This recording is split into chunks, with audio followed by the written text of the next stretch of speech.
বাবাকে না জানিয়ে একটা ডিভোর্সি মেয়ে বিয়ে করেছে। এতে কোনো সমস্যা ছিল না। ভাইয়া হয়তো ভাবির সৌন্দর্য দেখে বিয়ে করেছিল, কিন্তু ভাবির আচার ব্যবহার আমাদের সুখের সংসারে অশান্তি নেমে এসেছে। আমার বয়স খুব কম হলেও আমি ভাবির সকল কর্মকাণ্ড বুঝতে পারি, কিন্তু ভাবির এরকম বাবা মায়ের উপর অত্যাচার আমার কিছুতেই সহ্য হতো না। আর ভাইয়া তো চাকরির কাজে শহরে থাকত। একদিন ভাবিকে হোটেলে নিয়ে গেলাম, আর হোটেলে নিয়ে যা করেছিলাম তা শুনলে তোমাদের মাথা গরম হয়ে যাবে। তাহলে মূল ঘটনাটি বলি। এইমাত্র আমি 500 টাকার 3টা নোট ড্রেসিং টেবিলের উপর রেখে কিচেনে গেলাম, এখন দেখি টাকাটা নেই। সোহান, টাকাটা কি তুমি নিয়েছ? ভাবির এই কথা শুনে আমার মাথা জ্বলে উঠল। শেষ পর্যন্ত চোর বানিয়ে দিল আমাকে। ছি! অবশ্য বেকারদেরকে মানুষের অনেক কথা শুনেই বেমালুম হজম করতে হয়। কথায় কথায় মাথা জ্বলে উঠলে চলে না। অনেক কষ্টে নিজেকে সামলে নিয়ে বললাম, না ভাবি, আমি নেইনি। হয়তো অন্য কোথাও রেখেছ, ভালো করে খুঁজে দেখো।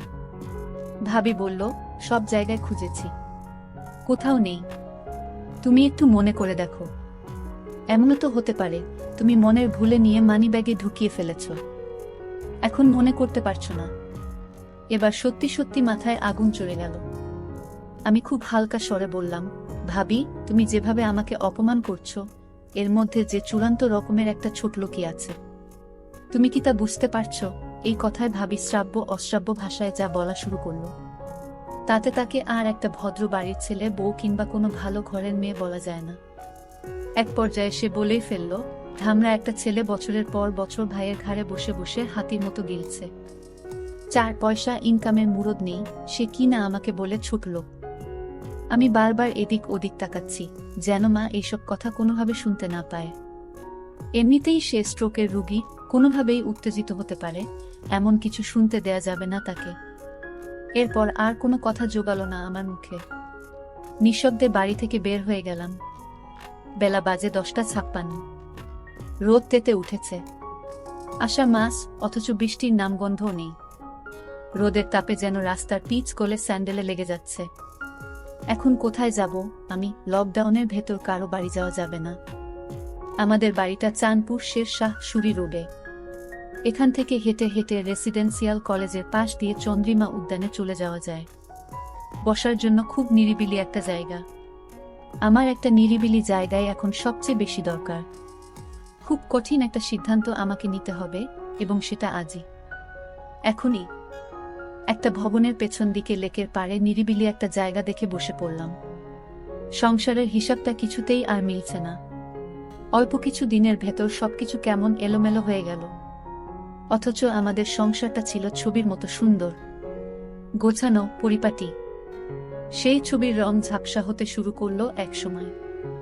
বাবা মারা গেল প্রায় 5 মাস হতে চলল। এরপর থেকে সেই ছবির শুধু ফ্রেমটাই রয়ে গেল, বাদবাকি সব হারিয়ে গেল কোথায় যেন। এই তো সেদিনের কথা, আমরা 2 ভাই আর বাবা মা মিলে একসাথে ক্যারাম খেলেছি। বাবা একটু সময় বের করতে পারলেই ফুরুত করে ঘুরতে গিয়েছে আমাদেরকে।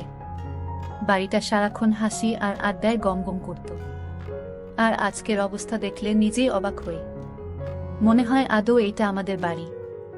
ভাইয়া পড়ালেখা শেষ করার পর 19 সালের জুলাই মাসে একটা মাল্টি ন্যাশনাল কোম্পানিতে উচ্চ পদে চাকরি নিল। ভালো বেতন, মতিঝিলে অফিস। এর মাস খানিকের মাথায় কাউকে কিছু না জানিয়ে হুট করে এক সন্ধ্যায় ভাবিকে নিয়ে উপস্থিত। তারা নাকি গোপনে কাজী অফিসে গিয়ে বিয়ে করেছে। ভাবির বাড়ি কুমিল্লার বরুড়ায়। ফেসবুকে পরিচয়, সেখান থেকে প্রেম, আর তারপর বিয়ে। ভাবির এর আগেও একটা বিয়ে ছিল, সে পর আমার ভাইয়ার সাথে তার পরিচয়। আমরা সবাই খুব আপসেট হলাম এই ঘটনায়। ভাইয়ার মতো একটা চমৎকার গোছালো এবং দায়িত্বশীল ছেলে কাউকে কিছু না জানিয়ে এভাবে বিয়ে করে ফেলবে, এটা মানাই যায় না। আর তাছাড়া আমাদের বাড়িতে যদি অমতো করার মতো কেউ থাকতো তাহলে ভিন্ন কথা ছিল। আমরা 2 ভাই মোটামুটি বড় হলে বাবা মা আমাদেরকে খুব পরিষ্কারভাবে বুঝিয়ে বলেছে যে জীবনে চলার পথে কাউকে ভালো লাগতেই পারে, এটা খুবই স্বাভাবিক। এমন কিছু হলে অবশ্যই যেন সবার আগে বাড়িতে শেয়ার করি। আজ পর্যন্ত আমাদের 2 ভাইয়ের কোনো যৌক্তিক কাজে বাবা মা বাধা দেয়নি, বরং সব সময় উৎসাহ দিয়ে এসেছে। সেখানে ভাইয়ার কাছ থেকে এটা কেউই আশা করেনি। এই ব্যাপারটা নিয়ে বাবাই সবচেয়ে বেশি আপসেট হয়ে পড়ল। মা তাকে বোঝাতে চেষ্টা করল যে রাব্বি যদি মেয়েটাকে নিয়ে সুখী হতে পারে তাহলে আমাদের আর আপত্তি করে লাভ কি, যা হওয়ার তা তো হয়েই গেছে। আর তাছাড়া দুইজনের সম্মতিতেই বিয়েটা হয়েছে, দুজনই ম্যাচিউরড, সুতরাং এখন স্বাভাবিকভাবে ব্যাপারটা মেনে নেওয়াই সব দিক দিয়ে ভালো। ভাবির আগের বিয়ে নিয়ে বাবা মা কেউই কোনো কথা তোলেনি এই পর্যন্ত। ডিভোর্স একটা মেয়ের জীবনের খুব দুর্বল একটা জায়গা, সুযোগ বুঝে এই জায়গায় খোঁচা দেয়া কোনো ভালো মানুষের কাজ না। মা শুধু ভাইয়াকে আড়ালে ডেকে নিয়ে সেই রাতে বলেছিল, রাব্বি, তোর বাবার মনে এত বড় দুঃখ দিলি, তার কত পরিকল্পনা তোর বিয়ে নিয়ে, খুব ধুমধাম করে বড় ছেলের বিয়ে দিবে, আনন্দ ফুর্তি করবে। মানুষটা খুব কষ্ট পেয়েছে রে, স্রেফ এইটুকুই। অবশ্য ভাইয়া সেই রাতে মাফ চেয়েছিল বাবা মার কাছে, তারপরও বাবা কেমন চুপচাপ হয়ে গেল। এরপর থেকে কখনো আগের মতো সেই চঞ্চল মানুষটাকে আর দেখিনি। মাস 3 মোটামুটি ভালোভাবেই চলল সংসারটা। এরপর সাজানো সংসারে একের পর এক ঝড় আসা শুরু হলো। সেই ঝড়ে আমাদের স্বর্গের সেই বাড়িটা তছনছ হয়ে গেল। ভাবির সাথে মার তেমন বনিবনা হচ্ছিল না। একটা পর্যায়ে সংসারের শান্তির জন্য মা সবকিছু ভাবিকে বুঝিয়ে দিয়ে অবসর নিলেন। তবুও শান্তি এলো না। ভাবি চাইল তার আলাদা একটা সংসার, যে সংসারে শ্বশুর শাশুড়ি আর দেবরের মতো বাড়তি ঝামেলা থাকবে না। আমাকে ভাবি নিজে টাকা লুকিয়ে আমার উপর ছাপিয়ে দিয়েছে। ভাইয়া যেন আমায় ভুলে বুঝে আলাদা হয়ে যায়, এই জন্য। এটা আমি বুঝতে পেরেছিলাম। যখন এইভাবে ভাবি আমাকে পাশাতে পারল না, তখন ভাবির মনে অন্য চিন্তা ভর করল। আমি সব সহ্য করতে পারি, কিন্তু মা বাবাকে নিয়ে কোনো কথা আমি সহ্য করতে পারি না। আমাকে ভাবি মিথ্যা দোষারোপ করুক, এত আমার কোনো সমস্যা নাই, কিন্তু বাবা মাকে নিয়ে কোনো অপমান, এটা আমি সহ্য করতে পারবো না। কিভাবে আমাকে ভাইয়ার চোখে খারাপ বানানো যায়, এই সুযোগ ভাবি সবসময় খুঁজত। কিন্তু আমি তো আর বোকা না যে ভাবির মতলব আমি বুঝি না। বয়সটা হয়তো কম হতে পারে। ভাবি বাবার সাথে তেমন ভালোভাবে কথা বলতো না। বাবাকে ভাবি চা বানিয়ে দিত কোনরকম ভাবে। এতে বাবা মুখ বুজে সব সহ্য করত, ভাবিকে কোনো কিছুই বলতো না। আমি শুধু চেয়ে দেখতাম। তবে ভাবি দিন দিন মা বাবার প্রতি এক ধরনের অত্যাচার শুরু করলেন। সময় মতো মা বাবার খাবার দেওয়া, মা বাবার যত্ন কিছুই করতো না সে। আমি মা বাবাকে সব সময় বুঝাতাম, ভাইয়া হয়তো জীবনে বড় একটা ভুল করে ফেলেছে, কিন্তু এই ভুলের মাসুল কি তোমাদের দিতে হবে, এ আমি কিছুতেই হতে দিব না। ভাবিকে দেখতাম, বেশিরভাগ সময় দেখতাম ফোনে কার সাথে জানি কথা বলতো। ভাইয়া যখন বাড়িতে থাকতো না, তখন ভাবি কার সাথে যেন কথা বলতো ফোনে সারাক্ষণ।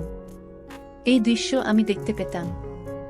একদিন আমি দেয়ালের ওপাশ থেকে শুনতে পেলাম ভাবি ফোনে বলল, কাল আমার স্বামী বাসায় থাকবে না, তুমি একটু আমার সাথে দেখা করো, জরুরি কথা ছিল। ভাবির এসব কথা শুনে আমি চমকে উঠি। তার মানে ভাইয়াকে এভাবে ভাবি ফাঁকি দিয়ে চলেছে, আর ভাইয়া কিছুই বুঝতেছে না।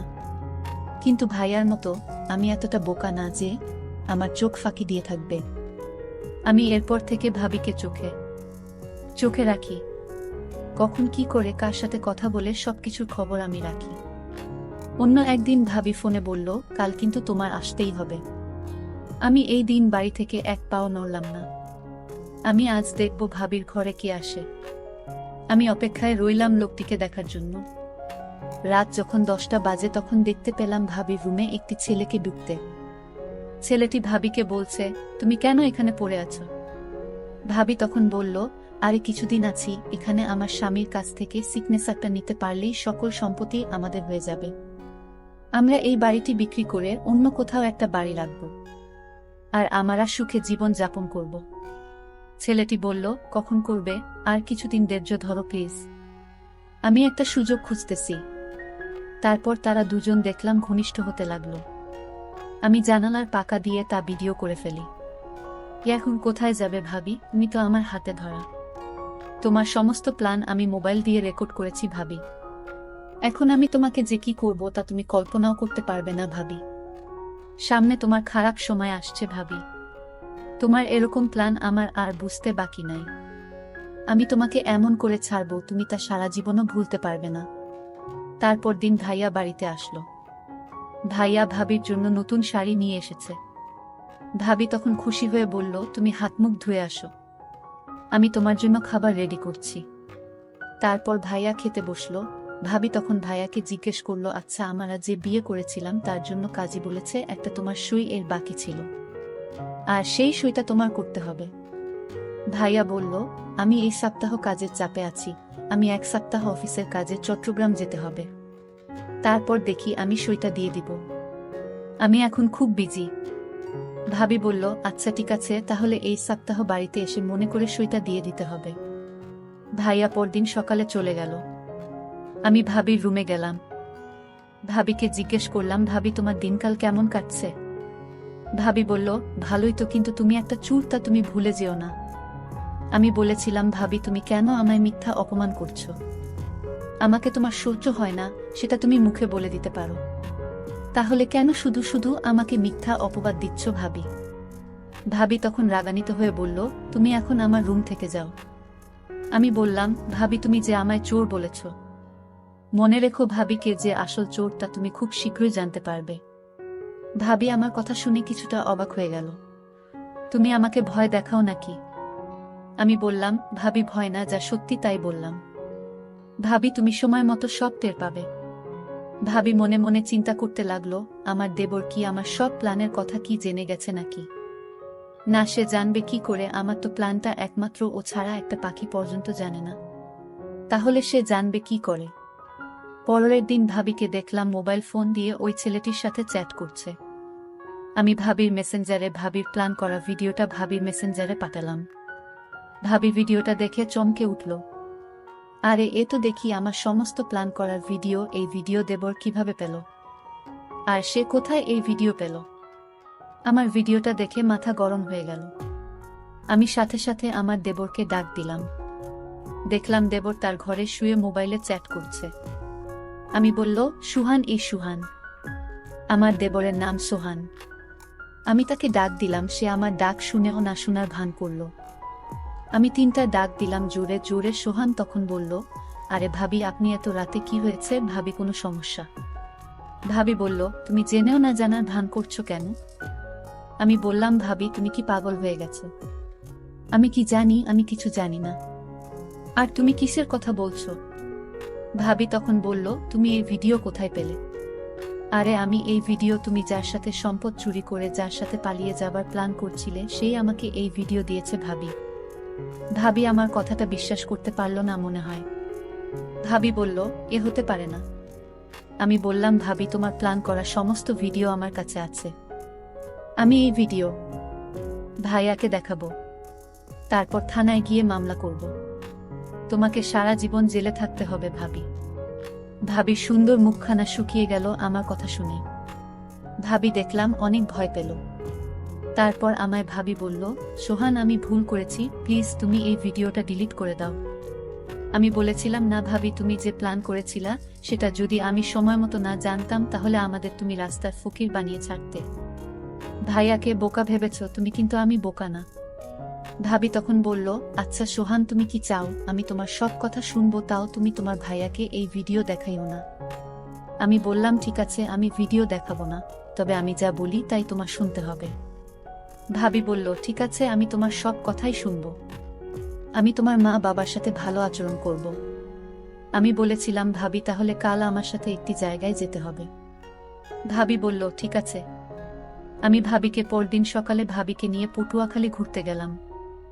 ভাবিকে বললাম, ভাইয়া ফোন করলে কি বলবে? ভাবি বলল, আমি বলবো আমার বাবা অসুস্থ, তাই আমি বাবাকে দেখতে এলাম। আমি 2-4 দিন বাবার সাথে থাকতে হবে। ভাবিকে বললাম, ভাবি তুমি তো দারুণ বুদ্ধিমতী।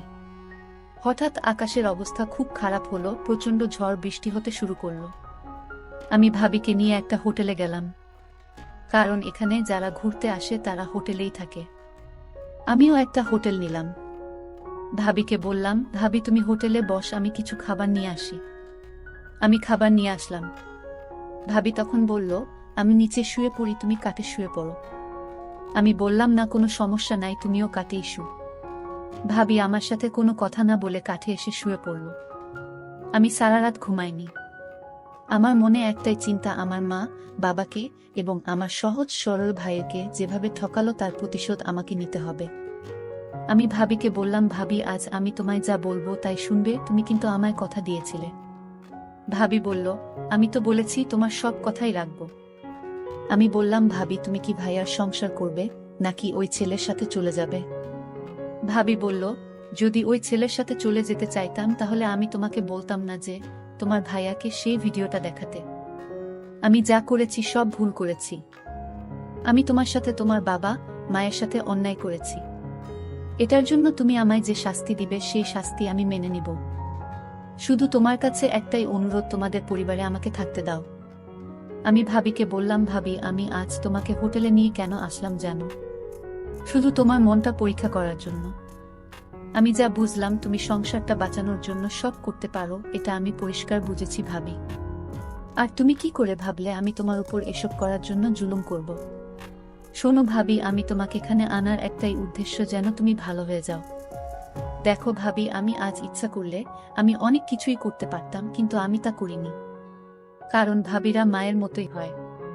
দেবরের এসব কথা শুনে তার ব্যবহার দেখে আমি অবাক হয়ে গেলাম। আমি কান্না করতে লাগলাম আর বলতে লাগলাম, তোমার বাবা মায়ের কাছে আমায় নিয়ে চলো, আমি তাদের কাছে ক্ষমা চেয়ে নিব।